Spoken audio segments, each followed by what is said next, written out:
इस वीडियो का हर एक शब्द आपको आपके ही भीतर छुपे उस ज्ञान के महासागर में डुबा देगा जिसके विषय में शायद ही आपको किसी ने कभी अवगत कराया होगा। इंसान की अद्वितीय और खूबसूरत आंखों को कभी गहराई से देखना, जो अपने आप में ही इस यूनिवर्स की डिवाइननेस को दर्शाती हैं। इंसान की ये अनोखी आंखें भले ही इस ब्रह्मांड और दुनिया के हजारों प्रकार के वस्तुओं को देखती हैं, हर एक भली और बुरी चीज को देखती हैं, पर इसका इन आंखों पर कोई प्रभाव नहीं पड़ता। प्रभाव पड़ता है तो केवल इंसान के मन को। एक अंधेरे कमरे में भी अगर आप बैठ जाओ तो ये आंखें हर वक्त देखने के लिए सक्रिय रहेंगी। इन आंखों को आप दृष्टा समझो, जो बस देखती रहती हैं और हर एक चीज का विटनेस होती हैं। ये भली और बुरी चीज क्या है, ये सुंदरता और असुंदरता क्या है, मन के द्वारा स्वीकार किया गया मात्र एक भ्रम, पर आंखें तो उन्हें भी देखती हैं। इसी को ही दोस्तों प्योर अवेयरनेस कहा जाता है। एंशिएंट इंडियन फिलॉसफी में या एंशिएंट वेदांत स्कूल में एक बहुत ही डीप कॉन्सेप्ट है दोस्तों, जिसे दृष्टा कहा जाता है। दृष्टा यानी कि द ऑब्जर्वर, या जिसे दुनिया भर के अध्यात्म में द सीर कहा गया है। ये एक प्रकार का शाश्वत सत्य है दोस्तों। कोई वैज्ञानिक प्रमाण की इसमें आपको जरूरत ही नहीं है, क्योंकि मैं ये आपको प्रमाण देता हूँ। अगर आपको दृष्टा को देखना है या उसको फील करना है, तो जब आपकी चेतना गहरे ध्यान में डूबेगी और जब आपको लगेगा कि आपको ध्यान किए हुए घंटों बीत चुके हैं, और जब आप उस वक्त अपनी आंखें खोलोगे, तो उस वक्त आप खुद को एक अलग ही रूप में पाओगे।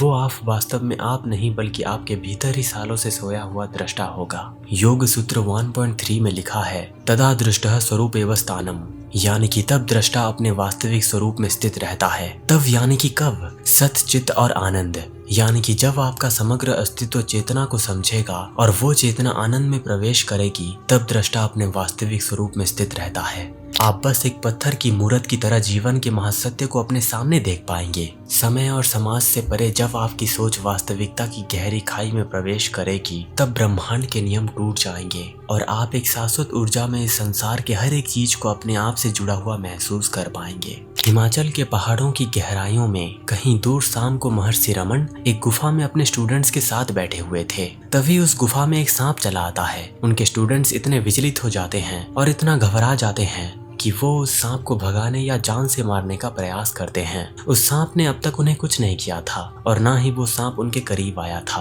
और दूसरी तरफ रमन महर्षि शांत और बिना किसी डर और भय के बैठे थे, क्योंकि वो एक दृष्टा थे। एक आत्मज्ञानी क्यों ही डरेगा किसी चीज से? क्या वो इस चीज से डरेगा कि सांप उसे काट लेगा तो वो मर जाएगा? सांप काटे या ना काटे, मृत्यु तो आनी ही है, पर इसका मतलब ये नहीं कि सांप काटे तो भी चलेगा। हमेशा ये याद रखना दोस्तों कि एक आत्मज्ञानी कभी मरता ही नहीं, वो बस अपने शरीर का त्याग करता है। और कब अपने शरीर का त्याग करना है, वो प्रकृति उस आत्मज्ञानी को समय आने पर ही अवगत करा देती है। इसीलिए रमन महर्षि की सरलता और शांत भाव उनके दृष्टा की दिव्यता को दर्शा रहा था। महर्षि रमन की वो बात मुझे बेहद ही पसंद आती है, जिसे मैंने मेरे वीडियोस में बार बार दोहराया है। ये दृष्टा के ऊपर ही है दोस्तों, जरा ध्यान से सुनना। एक खाली आकाश को आप दृष्टा, आत्मा या चेतना समझो। आकाश हमेशा शांत रहता है। उस आकाश में बादल आते जाते रहते हैं, कभी सफेद बादल तो कभी बेहद ही काले बादल।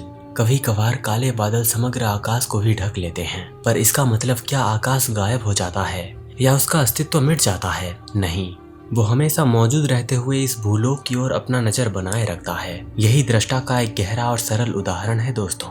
योग वशिष्ठ के अध्याय 4 श्लोक नंबर 18-34 में ये लिखा है कि जैसे गन्ने का मीठा रस गाढ़ा होकर मिश्री का रूप ले लेता है, वैसे ही ईश्वर की इच्छा ब्रह्मांड के ठोस शरीर में सघन हो जाती है। दोस्तों, ये श्लोक रूपात्मक रूप से दृष्टा को ईश्वरीय इच्छा से जोड़ता है तथा समग्र सृष्टि के पर्यवेक्षक के रूप में उसकी भूमिका पर जोर देता है।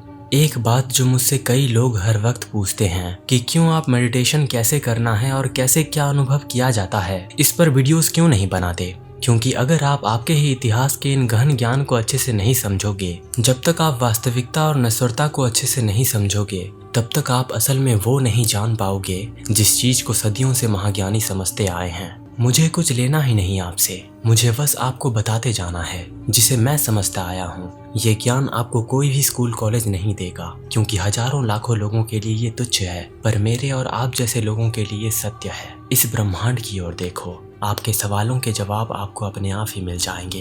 तो मैं ये उम्मीद करता हूँ दोस्तों कि आप मेरी बात समझ गए होंगे। तो मिलते हैं अगले वीडियो में इस ब्रह्मांड और इतिहास की उन गहराइयों में जहाँ अनंत काल से प्रज्वलित हो रहा प्रकाश हमें विलीनता की ओर पुकार रहा है। और अगर आप मेरी 2 गहरी किताब रक्त ध्यानम और माया की 27 कहानियों को पढ़ना चाहते हो तो उसकी लिंक मैंने नीचे दे दिया है। तो मिलते हैं अगले वीडियो में। आपका मूल्यवान समय देने के लिए धन्यवाद।